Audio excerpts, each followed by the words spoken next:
যে সম্মান দিয়ে মুনি ঋষি ମାନଙ୍କ কথা যদি অবহেলা করা যায় পৃথিবী রহিবনি বলি গুরুজন মুনি ঋষি এମାନଙ୍କର ବାକ୍ୟକୁ ପାଳନ କରିବାକୁ ପଡ଼ିବ। ତମେ ବଞ୍ଚେଇ ଦବ ମୁନି ଦର୍ଶନ କରି କିନ୍ତୁ ଋଷିଙ୍କର ଅପମାନ ହବ। ଆପଣ କଣ ଚାହାନ୍ତି ଋଷି ଅପମାନିତ ହୁଅନ୍ତୁ? ହେ ବ୍ରାହ୍ମଣ ଆପଣ ଧର୍ମ ପାଳନ କରିବେ।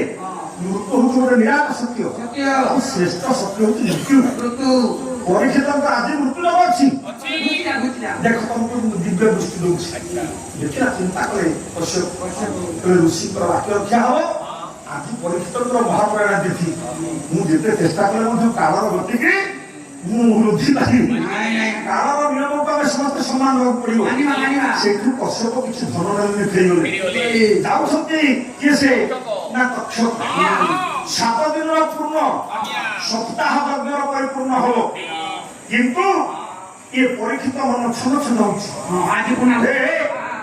ଗୁରୁଜୀ ହେ ସୁଖଦେବ ଗୋସ୍ୱାମୀ ସେଦିନ ଟୋପାଏ ଜଳ ପାଇଲିନି ବୋଲି ଜଣେ ଋଷିଙ୍କର ଗଳାରେ ମୃତ ସତ୍ୟକୁ ପିନ୍ଧିବା ପାଇଁ ପ୍ରଚାର କରିଦେଲିନି। ମୁଁ 7 ଦିନ କାଳ କିଛି ଖାଇନି କିଛି ପିଇନି। ଆଦୌ ଇନ୍ଦ୍ରିୟ ମାନଙ୍କ ଆସକ୍ତି ନାହିଁ। ଯୋଉ ନିଦ୍ରା ତନ୍ଦ୍ରା ଭୟ କ୍ରୋଧ ଇତ୍ୟାଦି ଯୋଉ ଶାରୀରିକ ବିକାର ସେ ମଧ୍ୟ ମତେ ସ୍ପର୍ଶ କରିନି। ଏହା କାରଣ କଣ ନା ଦିବ୍ୟ ଅମୃତ ତମେ ପିଇଲଣି। ତମେ ଦିବ୍ୟ ଅମୃତ ପିଇଲଣି ତମେ ଅର୍ଦ୍ଧ ଅମର ହେଇଗଲଣି। କାହିଁକି ପରୀକ୍ଷିତ କହିଲେ ହୁଏତ ଅଳ୍ପ ସମୟ ପରେ ସୂର୍ଯ୍ୟ ଅସ୍ତ ହେଇଯିବେ। ଜଣେ ଋଷିଙ୍କର କଥା ରହୁ ମତେ କକ୍ଷକ ଦଂଶନ କରୁ। ଯୋଉ ରାଜା ମୃତ୍ୟୁରୁ ଉଦ୍ଧାର ପାଇବା ପାଇଁ ବାରମ୍ବାର ବିଭିନ୍ନ ଉପାୟରେ ନିଜର ସୁରକ୍ଷା କଥା ଚିନ୍ତା କରୁଥିଲେ ଅନ୍ତିମ ସମୟରେ ସେ ନିମନ୍ତ୍ରଣ କରୁଥିଲେ ମୃତ୍ୟୁ ପରେ ଆସ ତମେ ମୋ ପାଖକୁ ଆସ। କାରଣ ଯୋଉଟା ନିହାତି ସତ୍ୟ ସେ ସତ୍ୟ ରହୁ।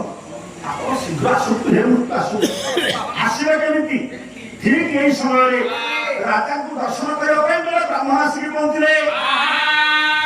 ସମସ୍ତଙ୍କର ମୁଣ୍ଡରେ ବିଭିନ୍ନ ପ୍ରକାର ଫଳ କାରଣ ସପ୍ତାହ ଯଜ୍ଞ ପରେ ରାଜା ପାଳନା କରିବେ ଫଳ ଭୋଜନ କରିବେ ମାଉଁସ କରିବେ।